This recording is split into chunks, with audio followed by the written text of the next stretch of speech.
Donc aujourd'hui, je vais vous causer du CE4. C'est un petit clearomizer, voilà, plutôt d'entrée de gamme, hein. C'est ce qu'on trouve dans pas mal de boutiques et de toute façon, effectivement, ça va vite devenir, à mon avis, l'un des ténors du marché.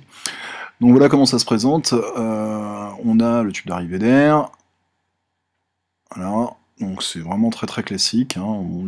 C'est plutôt bien fichu, hein. On voit qu'il y a un petit connecteur dans le bas sur lequel on va pouvoir venir visser la tête de l'atto.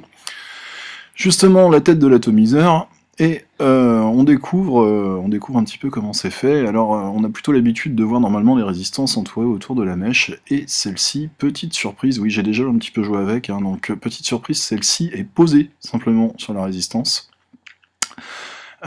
Et en fait, pour nous, ça présente un petit avantage.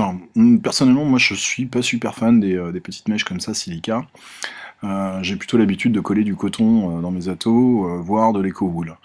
Donc voilà, là je la replace, hein. Vous avez vu, je l'ai un petit peu dépouillé, je fais toujours ça, tout simplement parce que je trouve ça, enfin, je trouve que c'est une meilleure capillarité.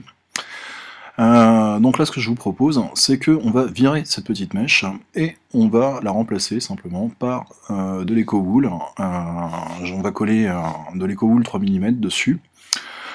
Ça, on en trouve aussi un petit peu partout, hein. C'est très facile à trouver. C'est un petit peu plus cher effectivement que le mesh silica classique, mais ça a tendance à résister à des températures un petit peu plus importantes. C'est plus costaud et ça draine un petit peu plus de jus. Donc on va s'en couper un petit bout et on va simplement remplacer notre mèche qui était posée sur la résistance de la même manière. On va la dépioter un petit peu d'abord. Voilà. Encore un petit coup. De toute façon, une fois qu'on l'aura placée, vous allez voir, hein, elle va d'elle-même, quand il y aura un petit peu de jus dessus, elle va d'elle-même se détacher un petit peu. C'est très simple à mettre. Ça a l'air un petit peu gros comme ça, mais vous allez voir, ça rentre sans aucun problème. Voilà, on va prendre un petit tournevis et on va pousser notre éco-wool dans les petites fentes. On va bien la poser, hein. Par contre, il faut vraiment qu'elle soit posée sur la résistance, hein, évidemment, sinon vous allez taper du dry hit, hein, ça marchera pas du tout. Alors, on enfonce correctement. Ça commence à être correct.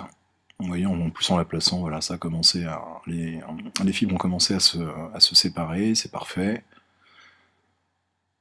Donc a priori, le gros avantage qu'on va avoir avec un montage EcoWool sur notre petit CE4, c'est qu'on devrait avoir normalement un petit peu plus de VAP qu'avec la mèche classique. Voilà. Donc on replace notre petit capuchon. Impeccable. Voilà. On revise tout ça.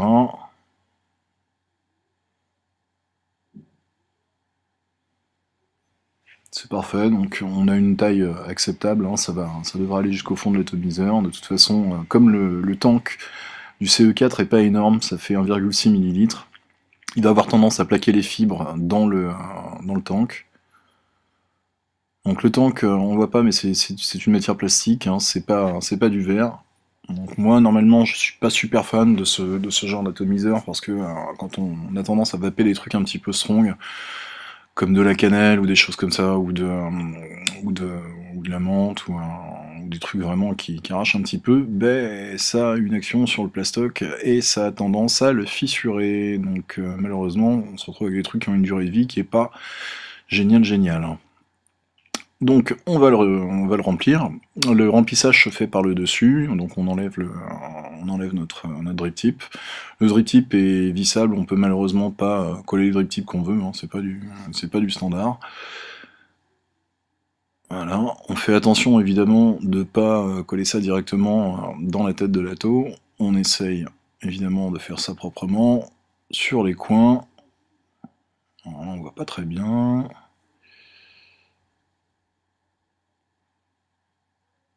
Voilà, on voit un petit peu mieux. Je prends soin de ne pas en mettre directement sur la tête de l'atto, vraiment sur les côtés, pour remplir le tank.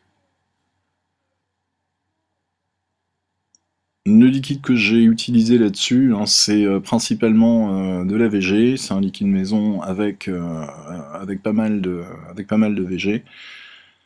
Voilà, hop, impeccable. Donc voilà, là on a notre atomiseur remonté, bon il est plutôt classe. C'est évidemment hein, pour des batteries de type Ego ou Evode, pas pour du gros mode. Hein. Donc on va placer ça sur notre Ego. Donc là, ce que j'ai choisi, c'est une Ego C Upgrade qui permet de passer de 3,7 à 4,2 volts. On va pouvoir jouer un petit peu avec le jus qu'on envoie dedans. Voilà, bon, c'est plutôt classe. La bague est assez jolie, hein. Impeccable. Ben, on va goûter ça. Donc on vient de voir une bidouille toute bête pour remplacer la mèche CE4 qu'il y a normalement sur la tête d'atomiseur du CE4. On l'a remplacé par une éco-boule de 3 mm. On a bien pris soin de dépioter un petit peu les extrémités de l'éco-boule pour avoir plusieurs filaments qui plongent dans le liquide, hein, et pour essayer de drainer un petit peu plus de jus vers la résistance. La résistance, c'est du 2 ohms là-dessus. 2 ohms, ça correspond à un truc qui n'est pas tip-top pour produire beaucoup de vapeur. On a plutôt tendance à descendre un petit peu plus dans les résistances, à descendre assez bas en résistance pour pouvoir produire beaucoup de vapeur. Mais on va voir que, mine de rien, enfin, l'éco-wool, ça apporte quand même un certain plus. Donc,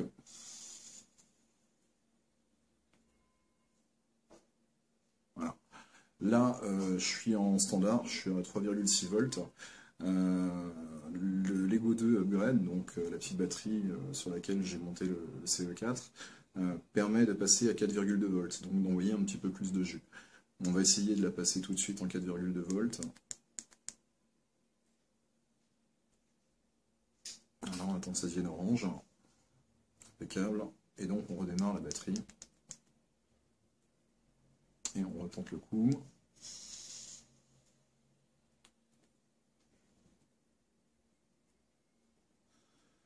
C'est relativement convaincant. Bon.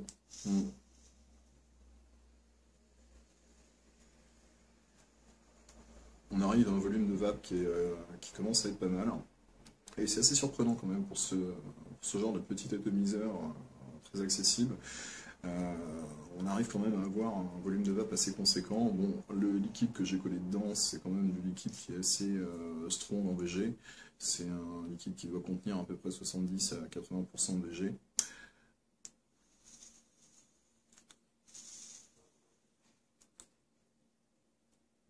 Et voilà, on arrive vraiment à un truc assez rigolo pour ce genre de petit atomiseur. Donc le CE4, c'est pas un choix idiot pour débuter. En plus, il est relativement perfectible, comme on vient de le voir. Là, j'ai choisi de coller de l'éco-wool, mais on peut très bien coller du coton à la place. C'est très très simple de le démonter et de retirer. Je sais pas, on l'a vu tout à l'heure, mais la mèche est vraiment posée sur la résistance, donc il n'y a pas besoin de tout démonter, de refaire une résistance, ou de prendre une petite aiguille pour essayer de passer un bout de coton dedans. Non, il n'y a vraiment pas besoin de ça, il suffit vraiment de poser votre mèche sur la résistance. Donc là, c'est quand même un truc qui est pas mal, sachant que bon, il y a quand même beaucoup de vapoteurs qui sont pas du tout fans hein, du silica et du goût du silica en règle générale. Là, l'éco-wool a aussi un petit goût, mais ça part vite déjà, et puis en plus de ça, comme je vous le disais, enfin, rien ne vous empêche de coller du bon coton bio à la place. Voilà, donc c'est un joli petit atomiseur pour débuter, recommandé donc.